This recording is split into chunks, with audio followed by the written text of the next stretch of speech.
¿Qué tal? ¿Cómo están? Les doy la bienvenida a un nuevo programa desde la interfaz. Básicamente es una nueva temporada. Durante muchos años hemos realizado este programa con diferentes puntos de vista, análisis de especialistas de diferentes países de Iberoamérica. En esta ocasión abriremos esta nueva etapa con un programa de un proceso paradigmático especial que son las elecciones en el Ecuador. Unas elecciones controvertidas, cerradas, polarizantes, así dice el título de este programa, donde tendremos como conductor, como guía, a Alfredo Dávalos, quien es el director académico del ICP en Iberoamérica y también director del ICP en este país. Vamos a tener también a Selva Castaneira, quien es la directora del ICP en Paraguay, y tendremos a dos analistas con una trayectoria importante en América Latina. Uno de ellos es Pedro Donoso y el otro Alfredo Zavala, quienes compartirán con nosotros su punto de vista acerca de este proceso electoral que ya referimos, es muy interesante y paradigmático. Pues la bienvenida a todos ustedes, gracias Alfredo, gracias a los panelistas. Estaremos viéndonos en próximos programas, hablaremos de inteligencia artificial, hablaremos de elecciones y tecnología, hablaremos de también problemas políticos, económicos y sociales de diferentes países de América Latina, donde el ICP tiene presencia, Argentina, Perú, tenemos presencia también en España, tenemos presencia obviamente en México, en Colombia y en Venezuela, donde los diferentes directores estarán analizando desde la perspectiva del ICP qué está pasando en aquellas naciones. Muchas gracias, enhorabuena y los dejo con Alfredo Dávalos. Adelante.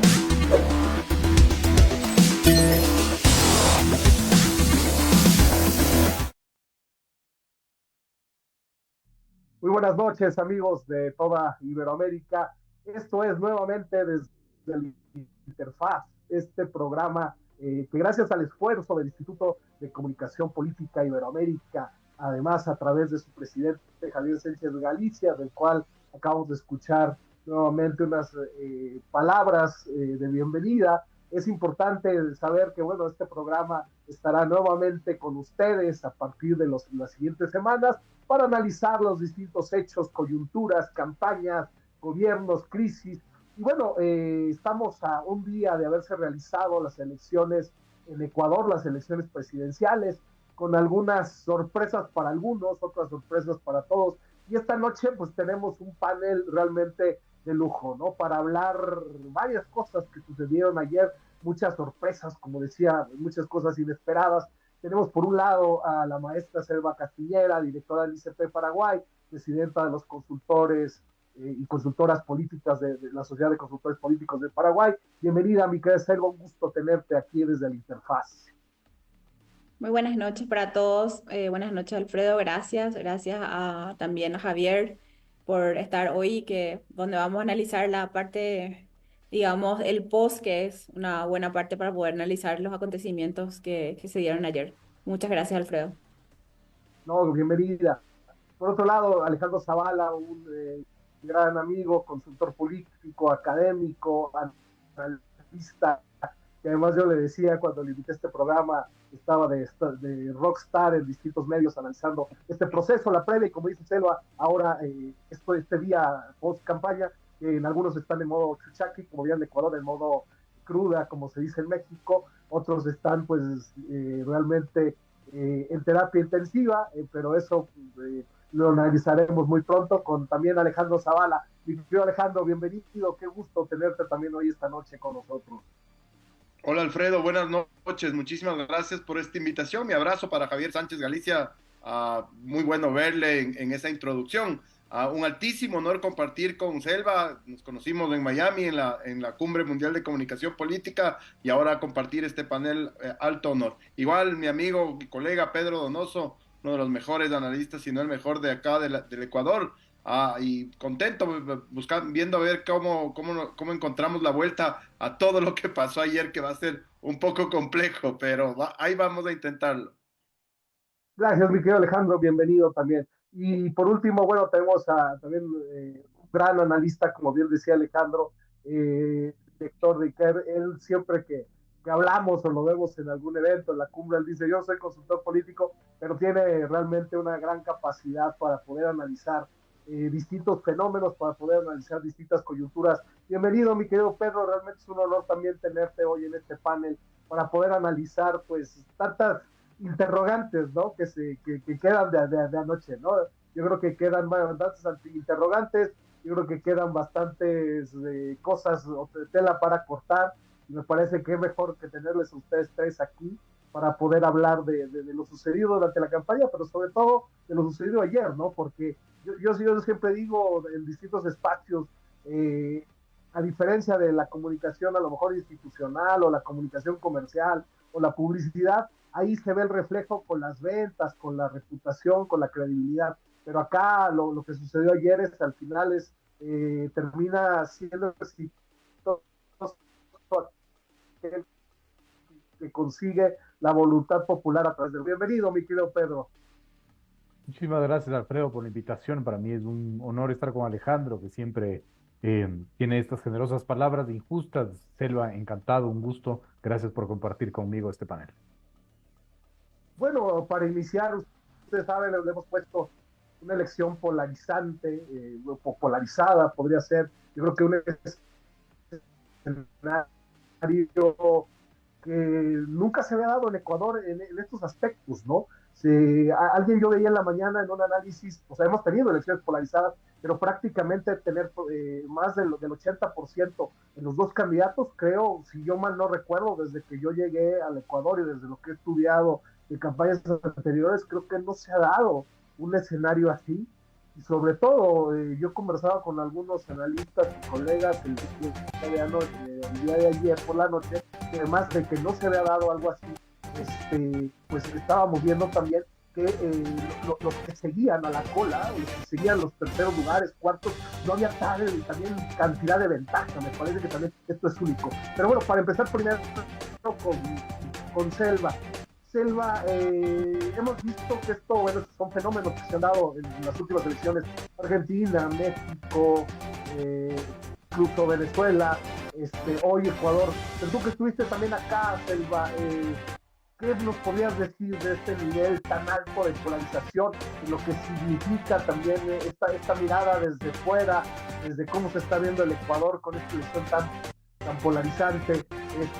También esta elección que prácticamente estos dos pues acaban también cooptando todo el Congreso, muy parecido a lo de México, ¿no? A diferencia que México solo el movimiento socialista capta todo, y la oposición pues en menor manera, ¿no? Pues creo que le insisto, yo quisiera ahí que después Alejandro y Pedro sí conocen a mayor profundidad el tema histórico del Ecuador, pues nos puedan dar cuenta de lo que yo señalaba, ¿no? De que efectivamente me parece que es un escenario que pocas veces se ha visto acá en el Ecuador. Entonces, Elba, desde tu perspectiva, ¿cómo viste la elección de anoche? ¿Cuáles son los dieron el día de anoche y cuáles son de a lo mejor también esos escenarios que, que se sabía, ¿no? Que Selva, bienvenida nuevamente. Bueno, muchas gracias, Alfredo. Bueno, en mi caso me tocó estar 2 meses en Ecuador siguiendo la campaña, el proceso final de la campaña, ¿verdad? Entonces, no veo una similitud que se está dando en Latinoamérica. Para mí es como un fenómeno de muchas veces de esa credibilidad en los políticos y en la política. O sea, esa crisis de representación que de repente te genera una campaña electoral. Yo vi una campaña electoral en Ecuador donde el tablero normalmente no se movió mucho en meses y meses, como que estaban A y B, siempre ahí disputando entre los dos, y un resto de candidatos porque son 16 candidatos, que por cierto es bastante, era muy alto el número de candidatos que había, pero ese tablero nunca se movió mucho. Y analizando un poco e investigando, vemos que en lo que era cantidad de indecisos, y evidentemente esto denota que existe un voto oculto que no se reflejan en las encuestas. También como mencionado, como viene el tema ya del programa, ¿verdad? Es una polarización, pero una polarización entre esos dos primeros, entre A y B, ¿verdad? Entonces, yo creo que viene a darse este tema de que las encuestas hoy día también, como que justamente por ese voto oculto que digo que existe, no, y ese día electoral es demasiado importante porque ahí como que vuelca un poco el tema del porcentaje de los indecisos. Entonces, ayer se vio una elección bastante justa, ¿verdad? Entonces, habría que mirar un poco cómo se va a dar esta segunda vuelta, porque va a estar bastante reñido. Y vamos a ver cómo van utilizando cada partido y cada candidato las herramientas que conocemos dentro de la consultoría, porque no es hacer campaña tradicional como estamos acostumbrados, sino que hoy estamos supeditados a muchas herramientas que existen en la comunicación política en sí, y también ver cómo van utilizando estos dos candidatos que quedaron en segunda vuelta para poder lograr la victoria en abril. Porque, como decía yo hace un rato, en Latinoamérica, en mi país, también se dio este fenómeno en las últimas presidenciales, en donde, digamos, se polarizó mucho entre dos candidatos, y esos dos candidatos o sea, en las elecciones, uno de ellos arrasó con lo que es el Congreso, dejando muy poco espacio para la oposición y otros partidos, ¿verdad? Entonces, veo que estamos ante un electorado mucho más, digamos, por decir exquisito, no sé si es el término, pero mucho Favor, más abrir selectivo los sobres en cuanto a los y candidatos. los Y también veo en este caso que la candidatos importancia que tiene el con colores candidato, el binomio que presidencial, para poder coincidan incidir sobre los candidatos asambleístas, de provinciales, nacionales. O sea, es importante entre la sí representación en la del binomio, el posicionamiento segunda de ese binomio para poder tener también ciertos interpelación. resultados. Vamos a mostrar Muestra entonces los Gracias, Selva. colores. Mi querido Alejandro, bueno, Selva ya ha planteado algunos elementos de análisis. ¿Cuáles crees que fueron las grandes sorpresas del día, ¿no? Por un lado, alguna gente ya salía a las calles a festejar la victoria, por otro lado, se veía que también la Revolución Ciudadana esperaba. ¿Cuáles crees que son estas grandes sorpresas que se dan? O sea, como decía Selva, ¿no? Me parece que se habían ya fijado en el tablero electoral, eso yo creo que se sabía que había una polarización entre dos, pero me parece que anoche hay varias sorpresas, ¿no? Hay varias sorpresas en los resultados. ¿Cuáles consideras, mi querido Alejandro, que son estas grandes sorpresas o qué nos deja esta primera vuelta de aprendizaje? Bueno, si hay gente que nos está viendo por fuera de Ecuador, no va a creer lo que pasó el día de ayer, porque eran elecciones de primera vuelta, teníamos 16 binomios y los dos primeros concentraron casi el 90% de la votación. Es decir, a dos en el 90% y los otros 14 no llegaron ni al 10. O sea, es una locura. O sea, el nivel de polarización fue increíble. Tanto fue el nivel de polarización que no permitió en ningún momento, nosotros venimos analizando esto hace 6, 8 meses, y había gente que trataba de meter, creo que un poco forzado, el tema de la tercera vía, pero estaba tan fuerte la polarización que uno decía, no le veo un espacio, no había ni siquiera con una buena campaña o con buenos candidatos, porque algunos candidatos eran más o menos reconocidos, posicionados, pero era tan fuerte este fenómeno que no se veía una tercera vía. Y entonces es increíble, esta elección de primera vuelta pareció una elección de segunda vuelta, pues o sea, fue realmente súper reñida y concentradora de 90%. Ahora, ¿cuáles fueron las sorpresas? La primera, la debacle de las encuestas, ¿no? Una vergüenza absoluta lo que pasó con las encuestas. Yo siempre digo, y cada vez que voy a algún foro, algún medio de comunicación, digo que nosotros los que hacemos análisis tenemos que basarnos en investigación, porque si no nos basamos en investigación, tendemos hacia las subjetividades y eso no le hace bien, este me cae bien, este me cae mal. Mucho mejor es con datos duros, con números para saber exactamente dónde está posicionado y después si quieres nosotros ir sobre lo quali, porque este está arriba, porque la otra está abajo, etcétera, pero la base de nuestros criterios, por lo menos en mi caso, es que yo trato de hacerlo desde el lado de los datos duros para caer lo menos posible en subjetividades. Ya sabemos que de eso es imposible, no hay como ser 100% objetivo, todos tenemos nuestro corazón, pero digo, con eso reduces el margen de subjetividad. Sin embargo, acá nos hacen pasar unos papelones terribles los encuestadores, porque te dicen unas cosas y lo peor es que en la teoría, del un lado eran 4 encuestadoras y en teoría, desde la teoría, súper serias, con 40, 50 años de trayectoria de investigación. No es que era una o dos, eran 4 encuestadoras. Y las 4 nos dijeron, bueno, a ver, tal vez el dato del que fue arriba no varió demasiado, estaban ahí entre 45 y 50 puntos cerca, pero el dato de la segunda es una cosa de loco, pues nos hicieron quedar como ridículos, o sea, porque yo cada vez que veía esas encuestas decía, no, esa candidatura está estancada, parecía que estaba estancada por lo que decían esas cifras, y las 4 coincidían, y después resulta que estuvo a punto de no solo de empatarle, sino de pasarle. Entonces uno queda pésimo por confiar en estos números. Yo creo que del otro lado también hubo un poco de eso, ¿no? Dijeron que también ganaban por 6 puntos, o que también ganaban, la última semana dijeron que ganaban en una vuelta, y tampoco fue verdad. Entonces, hubo una debacle importante de esto y se coronó con ese vergonzoso exit poll que tuvimos a las 5 de la tarde, que fue ya el papelón del año, ¿no? Que le dio de ganador al uno y después milagrosamente bajó 5 puntos, casi 6 puntos.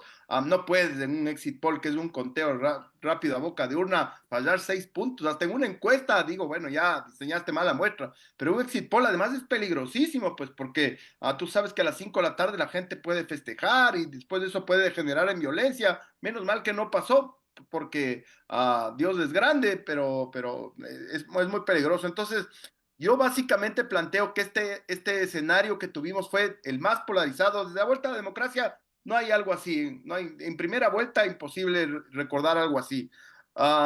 Y lo segundo, qué debacle de la investigación, oye. Realmente a mí me ha afectado, porque nos exponen a los que utilizamos estas investigaciones para tratar de dar unos criterios. Después me vienen y yo siempre tengo esta famosa frase que siempre termino diciendo: pelense con los datos, no conmigo, porque la gente piensa que tú dices y en realidad estás leyendo una encuesta. Es como si el Banco Central dijera decrecimos 3% y viene Walter Spurrier y dice decrecimos 3% y dicen Walter Spurrier dijo, no, eso dijo el Banco Central. Entonces, después, como está tan polarizado el tema, tú vas a un medio de comunicación y te recibes todos los insultos del mundo porque te dicen, tú dijiste, acuérdate que tú dijiste. Y dices, no lo dije yo, estoy basado en estas investigaciones y realmente lo que nos hacen es exponernos mucho a los consultores, a los que vamos a los medios, a insultos, a ataques de todo tipo, porque después fallan estrepitosamente y después te dicen, te dije, y no sé qué, ya saben cómo es la gente y las redes sociales en este momento. En fin, creo que por ahí, en principio, me pareció que esas dos cosas, el 90% entre dos candidaturas, el menos del 10% entre las otras 14, y la debacle absoluta de la información y la investigación en esta campaña. Gracias, mi querido Alejandro. Pedro, hay dos cosas que han señalado Selva y Alejandro, ¿no? El tema de un poco el voto oculto, dos, el tema de la falla en estos temas de investigación. Se está investigando mal, no estamos entendiendo a las sociedades y eso también genera estas sorpresas o estas sorpresas porque están pasando fenómenos extraños, ¿no? Yo hablaba también a CNN Internacional, yo decía que, por ejemplo, fenómenos como los de Novoa, ¿no? Que más allá que se había caído en su gestión hace unos meses había caído bastantes puntos de su gestión, hoy saca un caudal muy interesante de votos. ¿Qué consideras que está pasando con la sociedad, mi estimado Pedro? O sea, ¿por qué no se ve reflejado, como en otras elecciones, una especie de voto de castigo? Hay en verdad, lo que señala Selva, mucho voto oculto, mucho voto de miedo, mucho voto que no lo quiere expresar la ciudadanía, porque también veamos, esto pasa también en los Estados Unidos, ¿no?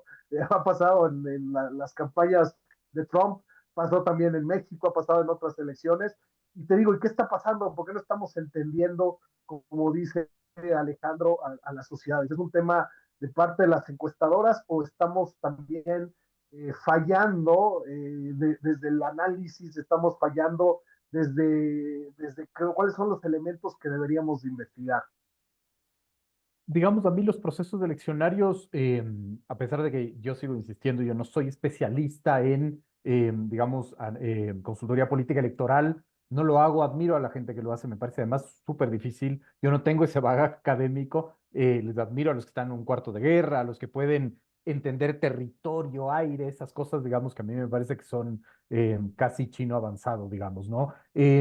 Pero un poco a mí me gustaría como desmitificar los mitos que se generan finalmente de los viejos procesos eleccionarios y que con los nuevos se desmitifican, que es algo que me parece que es súper interesante hacerlo, ¿no es cierto? Y lo primero que me parece que es fundamental, digamos, con referencia, por ejemplo, a la respuesta de Alejandro dice, hay los que querían forzar de una tercera vía, yo creo que fui uno de esos, digamos, no porque reforzar una tercera vía, sino porque, digamos, lo primero que yo empecé a hacer fue consumir una encuesta que a mí me satisfacía mucho con la información que me daba, que era la que preguntaba específicamente el tema de indecisión, ¿no? Es decir, y la indecisión, de acuerdo a esta encuesta, se mantuvo altísima, digamos, ¿no? A finales de enero, la indecisión se mantenía por sobre el 40% de acuerdo a esta encuesta, ¿no? Entonces, lo que yo planteaba era, ¿no es cierto? Hay tres elementos materiales para pensar que todo puede suceder, es decir, que sí puede haber finalmente una victoria en primera vuelta, es probable que haya finalmente una polarización, no de este tamaño, pero una polarización,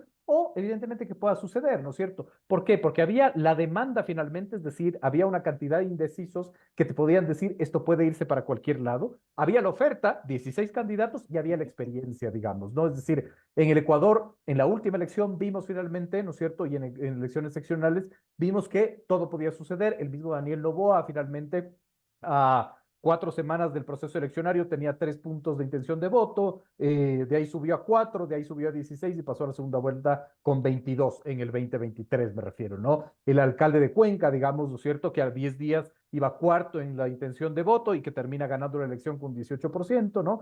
Y finalmente la violencia siempre con un gran elector que, por ejemplo, puso un candidato en el 2023 que ni siquiera estaba en la papeleta. Pero, ¿qué quiero decir con esto? Que finalmente, ojalá, y de una vez por todas, ¿no es cierto?, los que hacen investigación cuantitativa entiendan que hay que medir la indecisión como un indicador aparte, digamos, ¿no? Pero ¿qué es lo que estaba pasando en el Ecuador? Y aquí esto me parece que es fundamental decirlo y ponerlo sobre la mesa. En el Ecuador tú tienes una encuestadora, ¿no es cierto?, que tiene una relación con el gobierno, ¿verdad? Que es la encuestadora a la que todo el mundo accede porque es una encuesta gratis, es decir, es la encuesta que tú recibes por WhatsApp, que reciben los medios por WhatsApp, que lo puedes ver en redes sociales, cuyo director, digamos, está en todos los medios de comunicación. Entonces monopoliza la discusión y el debate en el Ecuador. Entonces todo se debate con base a esas cifras, digamos, es decir, los medios no invierten en comprar encuestas de distintas encuestadoras para que puedan contrastar, ¿no es cierto? Nosotros los analistas muchas veces no lo hacemos tampoco, ¿no? Entonces, esta encuestadora monopolizó, digamos, no sé si con intención o sin intención, pero monopolizó el debate y todo se basaba finalmente en lo que decía esta encuestadora, que no es sano para la democracia, digamos, ¿no? Entonces, me parece que además de esta encuestadora no medía directamente los indecisos, por ejemplo, ¿no es cierto? Y después de esta encuestadora, en la transformación de votos totales a votos válidos, por ejemplo, hizo un cálculo bien extraño en donde mezclaba nulos y blancos en el universo y también indecisos y hacía el cálculo y ganaba Noboa en una sola vuelta. Es decir, digamos, lo que me pareció es que en este proceso eleccionario, digamos, esa encuestadora manejó el monopolio del debate y con base a eso se determinó absolutamente todo, digamos, ¿no? Que me parece que es un fenómeno súper extraño en el que se pudo desarrollar esto, ¿no? Entonces, además, esta encuestadora no hacía la valoración de el indicador indecisos de manera individual, sino que te presentaba una papeleta, cosa que yo cuestiono, digamos, metodológicamente hablando, obviamente, que cuestiono porque ya incides finalmente en la respuesta. Es decir, no te preguntaba, usted ya decidió o no decidió y con eso sacaba valores y después hacía el ejercicio de presentarte una papeleta y hacer el ejercicio de votar, sino que te presentaba directamente la papeleta. Podemos debatir finalmente si eso es, digamos, exacto, si no, no importa, digamos, ¿no? Pero creo que ese sí creó un framing, ¿no es cierto?, de, por ejemplo, la victoria en una primera vuelta, con lo que se generó finalmente ese debate, ¿no? Entonces, sí creo, más allá digamos, de señalar con el dedo a las encuestadoras, yo diría que este fenómeno sucedió, este fenómeno monopolizó el debate y creo que de una u otra manera provocó, digamos, que muchas veces el debate vaya por otro lado, ¿no? Gracias, mi querido Pedro. Selva, vimos también una campaña donde muchas de ellas se volcaron a TikTok, ¿no? Y yo veía en muchos de los análisis de ayer que también se hacía alusión a que hacía falta territorio o redes sociales, ¿no? Tú manejas el tema de redes. ¿Qué crees que pasó también en esta campaña? Se abusó del tema redes, porque hemos visto también campañas, yo creo que hubo, como decía Alejandro, yo creo que de esos de cola de león, los que se quedaron en ese 10%, había unas campañas interesantes en redes, había unas campañas bien producidas, había unas campañas con un buen mensaje, había unas campañas con muy buenas propuestas y se quedaron ahí, ni siquiera fueron escuchadas. O también sucede lo que ya planteaban también ustedes desde hace rato, también haber tenido 16 binomios, un tema de hipercomunicación, donde es bien muy difícil poder instalar un mensaje, porque además no solo tienes los 16 binomios presidenciales, sino tienes compitiendo cientos de candidaturas asambleístas nacionales, provinciales, y donde, claro, tú prendías la radio o prendías la televisión y lo único que veías o escuchabas, sobre todo los últimos días, eran cuñas o eran spots de candidatos. ¿Qué crees que pasó en el tema redes? ¿O qué está pasando en el tema redes? ¿Será que llegó algún momento donde creímos que TikTok era lo máximo y hoy hemos descuidado el territorio?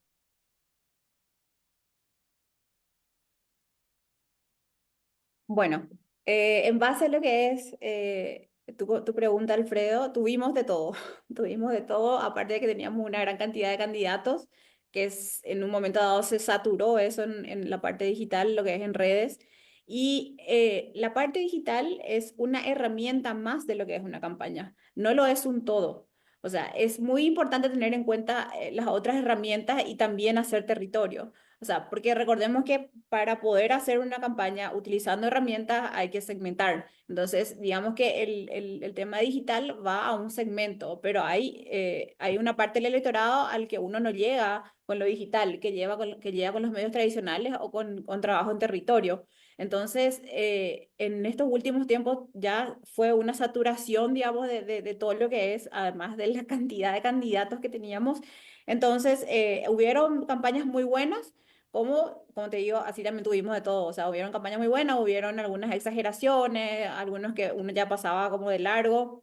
Entonces, hay que tener en cuenta que que lo digital no es un todo. O sea, hay una buena medición de datos en lo digital, funciona muy bien para poder llegar a cierto segmento del electorado que te ayuda a posicionarte, que te ayuda a tener reconocimiento, pero no es tu voto total. O sea, tenés que seguir apostando de la misma manera en lo territorial, de la misma manera que estás apostando en digital, en lo territorial y poder tener, porque no es lo mismo que yo te esté hablando detrás de una pantalla, que yo me acerque a vos y tenga ese contacto directo contigo que genera mucha más emoción y recordemos que esto es mucho de emoción también. Entonces, no hay que creer de que solamente hoy está todo en lo digital. O sea, hay que utilizar las distintas herramientas, lo digital, la comunicación tradicional, el territorio, los datos, todas las herramientas bien utilizadas y bien implementadas en campaña ayuda y mucho. Entonces, no podemos abarcar todo en la parte digital nada más, Alfredo. O sea, desde mi experiencia, ¿verdad? Entonces, algunas veces hay candidatos que olvidan un poco ese territorio, ese contacto directo con la gente y eso es demasiado importante y puede sumar bastantes votos. Y recordemos como siempre decíamos con el querido, no me estoy recordando el nombre, pero los likes no son votos. O sea, te posiciona, te da un reconocimiento, pero ese contacto directo que tiene el candidato con la ciudadanía, en los recorridos, en los mitines, en el puerta a puerta, es demasiado importante para poder realmente tener esa conexión y ese convencimiento muchas veces con el electorado. Gracias, mi querida Selva. Antes de pasar con Alejandro y Pedro nuevamente, y yo le voy a pedir a la producción a ver si me puede poner un video, si me ayuda, porque ustedes saben, dentro de una campaña electoral también hay terceros voceros, ¿no? Hay otros actores en el escenario. Entonces, acá también la, la, la bronca o la pelea, ¿no? Entre a lo mejor el presidente Noboa y Luisa González, entre el correísmo y el presidente, o entre los asambleístas oficialistas versus los asambleístas del RC, aparecen otros actores, ¿no? Como Rafael Correa. Y casualmente en plena campaña aparece esto, no sé si producción me puede ayudar con este video, porque me gustaría ver qué tanto estos terceros actores pueden influir también positivo o negativamente en el desarrollo de la campaña. Ustedes recordarán el caso del Ecuador, Pedro y Alejandro, que muchas veces se ha perdido por declaraciones que dan otros líderes del partido, otros voceros que no terminan siendo el mismo candidato. Entonces, no sé si producción me puede ayudar con el video de las declaraciones del presidente Correa sobre el tema de los aranceles, que casualmente se da en medio de la propia campaña electoral. No sé si lo tenemos ahí a la mano. Este payaso que sube 27% los aranceles de México para obligarlo a firmar un TLC. ¿Saben la risa que ha causado esto acá? ¿Saben la risa? Es como un mosquito que se quiere enfrentar a un águila. ¿Saben la burla? ¿Saben dónde ha quedado el prestigio del país? ¿Bien? Pero es la megalomanía de este muchacho malcriado que quiere superar a Trump. Trump le puso 25% de aranceles a México y a Canadá, le pone 27%. Bueno, si Trump pone aranceles a México, México se va a preocupar. Si Ecuador pone aranceles a México, México se lo va a reír. Primero, la principal exportación de México a Ecuador son las medicinas, que está encareciendo las medicinas. Esas medicinas que ya no hay en los hospitales, están encareciendo. Segundo, si toma represalias México, si toma retaliaciones, por ejemplo, no comprarnos camarón, hay que darlo. Ellos tienen camarón de Sinaloa. Ellos importan cacao, ellos tienen cacao aquí en México. Entonces es una estupidez este muchacho malcriado que cada día está peor y cada día nos causa más daño y hay gente que aplaude su propia desgracia. Alfredo, por una razón, porque está 8 años afuera del país y tiene unas cifras altísimas, o sea, las cifras que tú ves de Rafael Correa son muy altas, o sea, sí te pone gente, tiene como 3 millones y pico de seguidores en X o en Twitter, como se quiera llamar.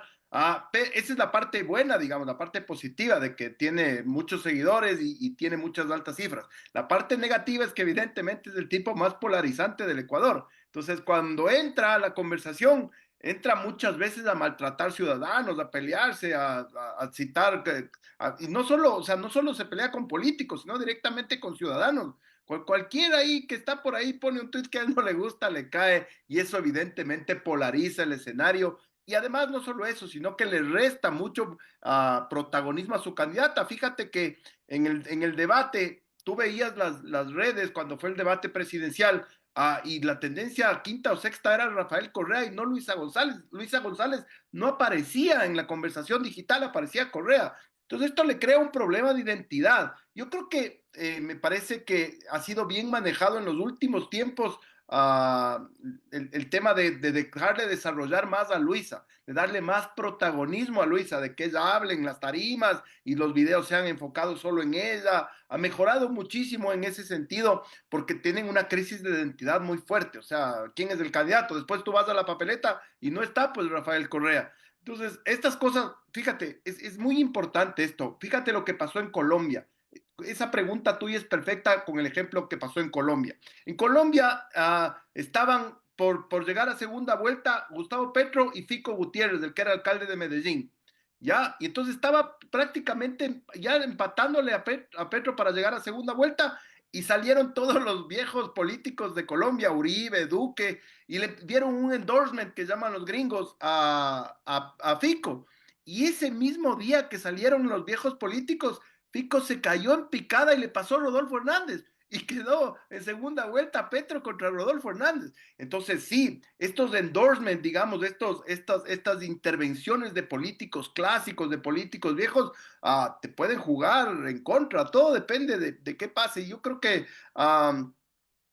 la Revolución Ciudadana tiene una estructura, una organización, es el único partido, ADN está en pañales, ¿no? Digamos, recién están empezando ahí, tienen sus propios problemas de empezar. La Revolución Ciudadana tiene cuántos años haciendo, ganaron 14 elecciones en 10 años, tienen una estructura monstruo, entonces ellos basan su campaña ahí. Esto para ellos debe ser un problema interno, les debe hacer algún ruido, pero no es la base de su campaña. Yo creo que si eso fuera la base de su campaña, sí tendrían problema. Pero como no es, digamos, ellos casi siempre se mueven en la estructura, por eso también no aparecía a la Luisa en los porcentajes que terminó apareciendo. Pues, o sea, fíjate que las encuestas nos decían que estaba 7, 8, 10 puntos abajo y estancada, y de repente tiene un fenómeno gigantesco y casi le pasa. O sea, estuvieron a punto, están a 0.4 décimas de diferencia.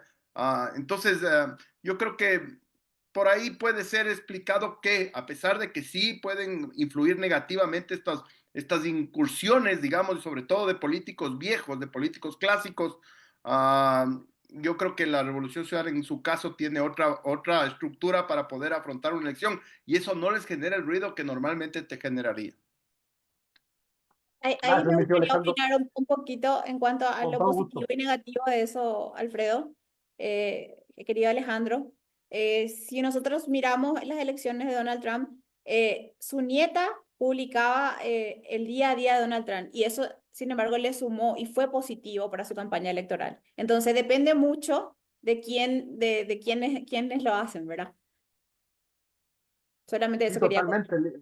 El papel, no, totalmente de acuerdo. Y De el papel acuerdo. también del hijo de Donald Trump, ¿no? Por ejemplo. Mi Depende querido mucho Pedro, de quién sea la figura que lo haga. sí, correcto, totalmente de acuerdo. Sí, pero es importante, que creo, por ejemplo, en tu país también lo mismo, ¿no? La figura del expresidente Cartes, ¿no? Que también en algunos momentos se mueve y pues también mueve internamente, ¿no? Tanto al gobierno como a la oposición, como también a países extranjeros, ¿no? Entonces eso también es interesante.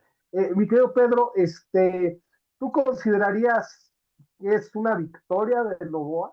Que bueno, por un lado podríamos decir que sí, porque después, como yo te decía hace rato, después de que se afectó tanto en el tema de la gestión, el haber perdido tantos puntos con la crisis energética, con la muerte de los 4 niños de las Malvinas, con el tema de la seguridad, con haber tenido más de 700 o casi 700 muertos en enero. ¿Por qué crees que efectivamente es un triunfo o crees que para él fue una derrota? Porque el día de ayer ni siquiera dieron declaraciones, ¿no? A pesar de que ya sus sedes estaban llenas, la gente ya victoriando, como decía Alejandro, y qué bueno que señalaba, ¿no? Que ventajosamente, como en otras ocasiones, no tuvimos movilizaciones ciudadanas que salieron a reclamar temas de fraude o temas de violencia que se generaran por lo que señalaba Alejandro también de las encuestas. ¿Cómo ves tú estos resultados para Daniel Noboa? ¿Es una victoria? ¿Es una derrota? ¿Cómo los leerías tú? Yo creo que, digamos, para hacer una lectura seria, uno no puede hacer una lectura cuantitativa solamente o cualitativa solamente, digamos, ¿no? Es decir, hay que hacer una mixtura de las dos.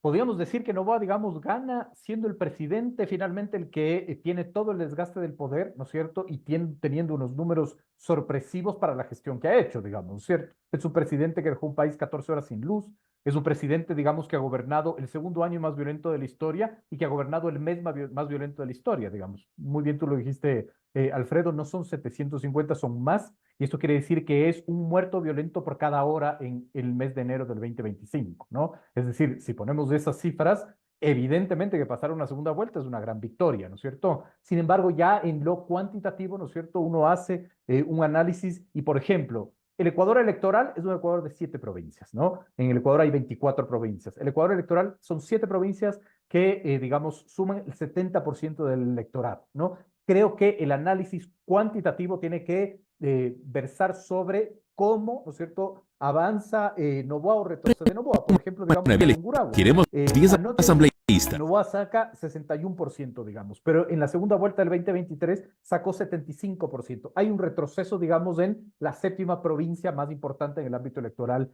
digamos, en el Ecuador, ¿no es cierto? Si bien, Santa digamos, Elena, por ejemplo, ¿no?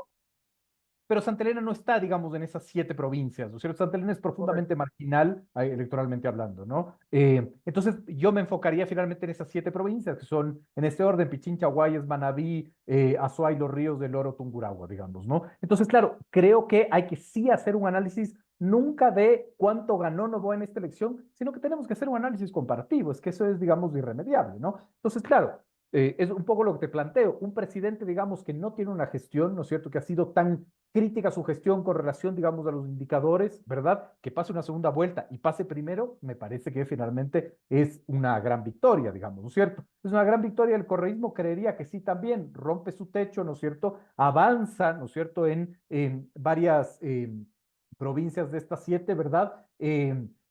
Sin embargo, digamos, no poder hacer una oposición, digamos, a un gobierno que en teoría podría ser débil, también nos podría decir finalmente que pierde, ¿no? El tercer lugar, después de nulos y blancos, por ejemplo, que es para el candidato indígena de Pachacutic, digamos, en mi criterio, es una gran victoria cualitativa, ¿no es cierto? Porque saca un 5%, ¿verdad? Y tiene 8 representantes en la asamblea sin tener candidaturas a nivel nacional, que esto es muy importante. Es decir, ¿cuánto le habrá pesado a Pachacutic el no haber podido presentar, digamos, asambleístas nacionales? Yo creo que ahí, haciendo cálculos, podría sumar dos más o 3 más, digamos, ¿no es cierto? Entonces, me parece que eso es fundamental, digamos, para hacer una valoración de lo que es el Ecuador después del 24 de mayo, finalmente, cuando se instauraría el nuevo gobierno. Pero no hay que desconocer algo que me parece que es fundamental también. Este país tiene que ser gobernado hasta el 24 de mayo. Los resultados de ayer influyen en la gobernabilidad de hoy hasta finalmente el 13 de abril, que es la segunda vuelta, ¿no es cierto? Porque además tiene varias características de este proceso eleccionario. Lo primero, que tenemos un presidente candidato. ¿Qué quiere decir un presidente candidato? Que sus propuestas de campaña no se quedan en propuestas de campaña, se convierten en política pública, digamos, ¿no es cierto? Es decir, se convierten en decisión estatal. No es el señor Víctor Arauz, que era un candidato, digamos, que decía que había que matar, digamos, a los delincuentes, y eso por suerte se queda en una propuesta de campaña. Aquí no. Aquí el presidente candidato dice que va a hacer algo y eso se transforma en una decisión gubernamental. Pero no solo eso. En el Ecuador, digamos, se está mezclando el proceso eleccionario con la designación de autoridades de control. Hasta el primer semestre del 2025 tienen que cambiarse 6 autoridades de control, digamos, ¿no? Cuando tienes un presidente candidato, tienes más margen de maniobra para incidir y presionar, digamos, y utilizar la institucionalidad a tu favor, ¿no es cierto?, para tener nuevas autoridades que sean mucho más afines a ti, etcétera, ¿no? Entonces, sí hay que ver, digamos, los resultados no solo como análisis cuantitativo, hay que hacer un análisis cuantitativo y hay que hacer un análisis comparativo.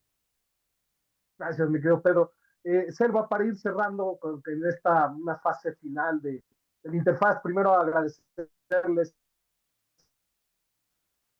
a Pedro, Alejandro y a ti, pues, por supuesto, habernos acompañado esta noche. Ha sido, realmente nos podemos quedar aquí un par de horas discutiendo, pero bueno, como ustedes saben, es importante pues analizar en no tanto tiempo, porque hoy entre más largo es menos, ya lo dijeron ustedes hace rato, como expertos, entre más corto sea el tema es mucho mejor, ¿no? Entonces, sí me parece importante para dejarlo como un planteamiento final, eh, ¿qué lecciones nos deja esta campaña y qué esperar de esta segunda vuelta? Empezamos contigo, mi querida Selva. Bueno, las lecciones que tenemos hoy es que debemos tener en cuenta que los candidatos presidenciales del binomio es importante, evidentemente, por el arrastre que tienen. Y por otro lado, también tener en cuenta un poco esas percepción hacia la gente, de cómo hoy la gente elige, de cómo hoy la gente, qué es lo que la gente hoy quiere, qué es lo que la gente hoy busca en un candidato. Creo que como políticos hay que mirar un poco esos detalles para realmente poder lograr el objetivo por el cual tiene un candidato, ¿verdad? Y por el otro lado es una segunda vuelta que evidentemente va a estar reñido porque prácticamente veíamos un empate técnico el día de ayer, en donde yo creo que en abril se va a dar una victoria, ya sea de uno o de otro, pero va a ser una victoria bastante justa, o sea, una victoria de uno de ellos bastante ajustada, ¿verdad?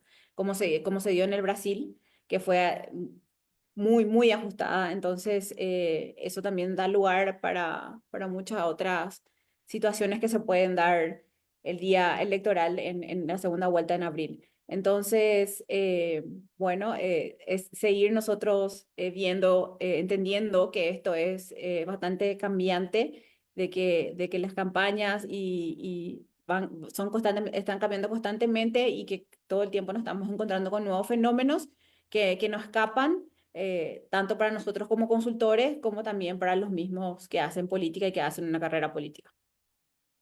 Gracias por haber estado con nosotros hoy desde el Interfaz, mi querida Selva. Y bueno, pues muy pronto te tendremos y también tú tendrás desde tu Interfaz desde Paraguay. Mi querido Alejo, pues también un poco viendo las lecciones y también entender, ¿no? Que esta no es la misma campaña, ¿no? Tú decías, parecía ya una segunda vuelta, pero ¿por qué la segunda vuelta será diferente, mi querido Alejandro? Bueno, yo les voy a pedir disculpas por la superficialidad de mi análisis. Quisiera entrar en un análisis sociológico y ver las razones por las cuales la gente votó, pero estas cosas que voy a contar yo nos divierten un poco a los consultores políticos. Estamos viendo dos estilos diferentes, el uno basado en la estructura y el otro basado en digital. Y es increíble porque el que tiene buena estructura no tiene tan buen digital y el que tiene buen digital no tiene tan buena estructura. Si es que tuvieras la estructura de la revolución ciudadana con el digital de Novoa no te gana, pero ni Donald Trump ni nadie en el mundo te gana. O sea, es increíble porque además, yo Luisa González lo dijo en Teleamazonas de la mañana, en un canal de televisión. Dijo que cuando Milton Pérez le preguntó, ¿y qué es lo que usted tiene que mejorar? Y ella dijo, bueno, una de las cosas podríamos tener mejores redes. O sea, ella misma se da cuenta que tal vez lo digital no es el fuerte de ellos, pero la estructura es monstruosa. Y ahora, en cambio, Daniel Noboa, el gran reto de Daniel Noboa es bajar al territorio, pues, o sea, porque está visto en Ecuador, es verdad, somos 13.700.000 personas que estamos aptos para votar. De esos 7,5 millones son millennials y centennials, es verdad, el 70% de la población está en el celular y en la parte digital. Pero en el Ecuador, el que te dice que con solo digital ganas, te está mintiendo. O sea, no conoce el país, no ha hecho nunca una campaña. A la gente le gusta el territorio, la gente le gusta la visita del candidato, porque la gente, sobre todo la gente en los barrios pobres, digamos, en los barrios marginales, asocia presencia del candidato con preocupación por sus problemas. O sea, yo he visto muchas veces que he hecho campañas y por alguna cosa el candidato nos llega, es una decepción terrible para la gente. Se desmoraliza y te dice, uy, ni siquiera vino por acá, ¿cómo le voy a votar? Y aquí, en cambio, el fenómeno que decía Pedro, ¿cómo haces para irte a las 24 provincias, 220 cantones? Si solo conseguir a 7, en teoría, podrías ganar la elección. Entonces, todas estas cosas que son simpáticas para los consultores políticos, que estamos viendo cómo se desarrolla la estructura, cómo se desarrolla el digital, nos hacen apreciar, digamos, los matices de la campaña para no tratar de hacer el análisis más profundo de los problemas y del análisis sociológico o el clivaje costa-sierra que estamos viendo. Yo me quedaría con esto para que la gente sepa cómo se pueda acercar a las redes sociales de Novoa o pueda acercarse a ver cómo se maneja la estructura de la Revolución Ciudadana y vea realmente cuál es el poderío de cada uno en cada una de sus experticias, digamos. Gracias, mi querido Alejandro. Un gusto haberte tenido por acá. Mi querido Pedro, ¿qué lecciones desde tu perspectiva? Ya hablabas un poco de lo que se podría venir, cómo es el papel de Novoa siendo candidato a presidente. ¿Qué se podría dar en esta segunda vuelta? Digamos, muy complejo definir, ¿no? Yo creería que Novoa como un escenario altamente probable, porque cuando hacemos nosotros proyecciones utilizamos la metodología de escenarios con probabilidades alta, media, baja, digamos, ¿no es cierto? No me sorprendería, digamos, que Novoa siga utilizando la institucionalidad para apuntalar su candidatura, ¿no es cierto? Cuando digo institucionalidad, resolver los problemas de mañana. ¿Qué hace con la vicepresidenta, digamos, ¿no es cierto? Un problema en el cual él se metió, digamos, altamente probable que el Tribunal Contencioso Electoral, que últimamente ha fallado mucho a favor de Novoa, ¿no es cierto? Y que le ha facilitado, digamos, estar donde está, destituye a la vicepresidenta, qué sé yo, la Corte Constitucional, la Fiscalía, digamos, toda esta institucionalidad que finalmente le funciona. No me sorprendería que siga haciéndolo. Ahora, también, digamos, tiene que enfrentarse a gobernar este país, digamos, ¿no es cierto?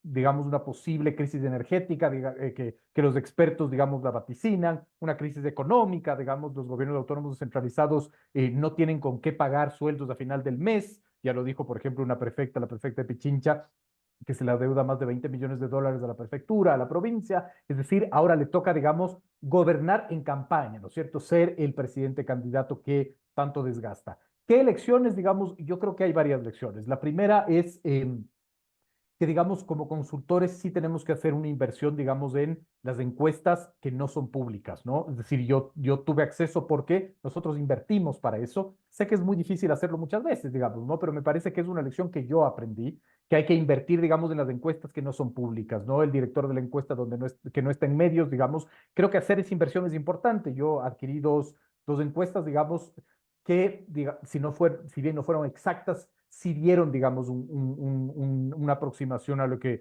podría suceder. Me parece que eso es principal. Lo segundo que me encanta, digamos, los procesos eleccionarios que desmitifican lo anterior, ¿no es cierto? Usualmente lo que se dice es, no hay que tener muchos candidatos porque fragmentan el voto, digamos. Por fin una elección demostró que no. No importa el número de candidatos, el voto no se fragmenta automáticamente, digamos, ¿no? Es súper importante decir eso porque muchos colegas nuestros, ¿no es cierto?, repiten eso como un mantra, ¿no? Es decir, estos mitos que son tan fáciles de adquirir, ¿no? Mientras más candidatos hay, más se fracciona el voto. No, acabamos de ver que no, 90%, digamos, están alrededor de los dos candidatos, que me parece que es supremamente importante y también me parece que es fundamental, que es algo que reflexiono siempre, digamos. En el Ecuador ya la violencia es un elector, digamos, directa o indirectamente. Lo fue directamente en las elecciones del 2023, ¿no es cierto? Y lo es, digamos, indirectamente en las elecciones del 2025. Creo que necesitamos aprender más de violencia, perdón, reformulo, creo que tengo yo que aprender más de violencia para entender, digamos, que al ser un gran elector hay que entender ese fenómeno antropológico y sociológico y extrapolarlo, digamos, al análisis político para establecer escenarios de lo que puede suceder, ¿no? Bueno, mi querida Selva, mi querido Alejandro y Pedro, les quiero darles las gracias por este espacio, retomando palabras y conceptos tan importantes y análisis que han planteado ustedes, como lo que se nos viene en esta elección muy parecida, lógicamente, con estos nuevos actores. O sea, yo coincido, pues, ver a los candidatos prácticamente a todos con chalecos, antibalas. Yo creo que eso es una de las cosas que pues ya lo estamos normalizando, y creo que eso anteriormente no se daba en el Ecuador. Antes veías a lo mejor a uno o otro candidato, y hoy ver ya prácticamente a todos con todo un despliegue policial. Y bueno, entender que, como bien señalaban mis queridos amigos, pues lo que se ha analizado el día de hoy, pues que efectivamente es un nuevo proceso, es una nueva elección, donde todo puede pasar, donde, como bien señalaba Pedro, las encuestas, donde hay que desmitificar varias cosas, que yo también me sumo a lo que planteaba Selva, desmitificar también el tema de que con TikTok se gana o que con redes solo se gana, o que también solo territorio, sino lo que decía también Alejandro, entender también la importancia de estos otros actores en el escenario. Y bueno, pues esto fue desde la interfaz. Nuevamente regresamos con ustedes al aire a través de esta nueva propuesta del Instituto de Comunicación Política de Iberoamérica. Darles las gracias a mis tres invitados, de parte de Javier Sánchez Galicia, de parte del ICP Iberoamérica, agradecerle al equipo técnico por su ayuda, por haber estado apoyándonos durante la transmisión. Y bueno, nos veremos muy pronto desde otra edición desde la interfaz. Muchas gracias a todos, una buena noche en Iberoamérica. Gracias Pedro, gracias Selva, gracias Alejandro, y un placer haber estado con ustedes compartiendo un análisis de esta elección polarizante Ecuador 2025. Una buena noche. Gracias, un abrazo. Un Chao. abrazo.